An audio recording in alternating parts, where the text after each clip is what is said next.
Bonjour à tous et à toutes, on se retrouve pour une nouvelle séquence IT Box ici dans notre studio du manoir Black Sheep Tribes. Aujourd'hui on va s'intéresser à la version Spring Boot 3 et pour en parler je me trouve avec Loïc Magnette qui est architecte Java et développeur senior ici chez Onerix du groupe Black Sheep Tribes. Bonjour Loïc. Bonjour Mathieu. Alors la nouvelle version de Spring Boot 3, elle est sortie récemment, on en parle ensemble. Quelles sont les grandes nouveautés? Il y en a plusieurs. Tout à fait. La première grosse nouveauté, c'est que la version minimale de Java qui est demandée par Spring Boot est Java 17, quelque chose de relativement récent. Ça va amener avec ça toute une série de fonctionnalités qu'on a vu apparaître dans le JDK, le pattern matching, les styles classes et interfaces, les records et bien d'autres choses. Alors la deuxième nouveauté, elle a trait à Jakarta II, expliquez-nous. En fait, nouveau, c'est une version minimale qui est attendue. On va attendre Jakarta II 9 minimum.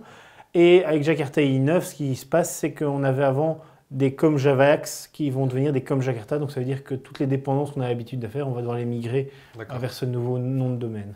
Alors la troisième nouveauté, elle a trait à GraalVM.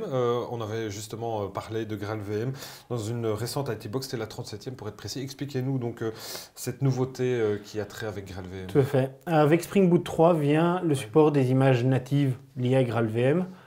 Qui va être intégré de base. Par le passé, il y avait une extension à Spring qui le faisait. Maintenant, elle est dépréciée, donc ça va être intégré directement à Spring Boot de facto. La dernière nouveauté, elle a trait à l'observabilité. C'est pas facile à dire. Expliquez-nous. Alors, sur les applications, on aime bien avoir du log, du tracing et ce genre de choses. Jusqu'à présent, il y avait des solutions dans Spring, mais ils ont développé un package qui s'appelle Spring Observability, qui est basé sur OpenTelemetry et qui va permettre d'avoir tous ces mécanismes qui sont là et qui sont facilement intégrables dans les outils qu'on a l'habitude. Alors, on a déjà répondu, mais donc pourquoi cette nouvelle version enfin Cette nouvelle version vient avec la nouvelle version de Spring, qui est Spring 6, qui a mis à jour énormément de choses, qui a enrichi ses librairies, qui a dû déprécier certains mécanismes avec les nouvelles versions de Java et ce genre de choses. Et donc, typiquement, ils ont mis à jour Spring Boot 3 dans la même logique. Alors, on va parler évidemment de migration. Comment je fais pour migrer mon projet vers cette nouvelle version? Il y a plusieurs étapes, mais comment on s'y prend pour débuter? La première étape à faire, c'est essayer de migrer son projet vers la dernière version de 2 de Spring Boot, donc c'est une 2.7 quelque chose. Ce sera la première étape. La deuxième? La deuxième, c'est migrer vers Java 17, voir si tout continue à tourner, si on n'a pas des choses qui cassent. C'est quand même une migration qui peut être importante, dépendant d'où on en est. Ok, autre étape? Une fois qu'on a fait tout ça, il va falloir vérifier si on n'a pas du code ou des méthodes qui sont dépréciées, du code qu'on sait qui ne va plus être maintenu. Parce que dans la migration, il y a une grosse chance que vu que c'est une version majeure, ça tombe, donc il faudra sans doute s'attarder à ça. La dernière?